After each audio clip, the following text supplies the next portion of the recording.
Well, here in Fred Steese's Las Vegas neighborhood, he tells us he is a blessed man and is not angry even after everything that happened.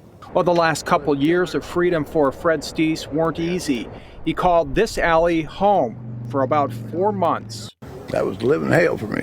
Steese won't have to worry about being homeless anymore with a nearly $1.4 million award, tax-free, he says, as compensation for 18 years behind bars for the murder of friend and Las Vegas performer Gerard Soles in 1992.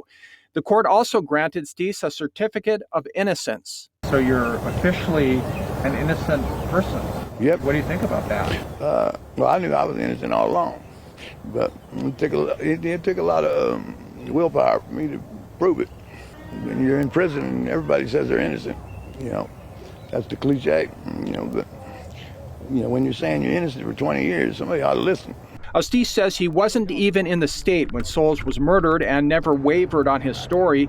And even though an innocent man paid a high price, nearly 2 decades in prison, to this day, Steese won't say he's mad at those who prosecuted him. I was never mad because I'm not going to be upset about this whole situation because, I've already lost 20 years of it. I'm not going to waste any more of my time, I'm living my life how I want to live it, and I'm trying to have as much fun as I can. Not mad, but he does have words for prosecutors. They were corrupt as hell. That's all I can call it. They just wanted a conviction. They didn't care about who was guilty or innocent.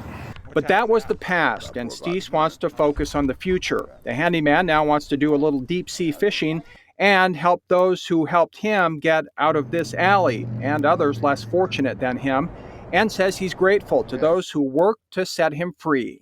I'm just glad that I got somebody to listen before I died in prison, and maybe I'll get another 20, 30 years, out here and enjoy my life.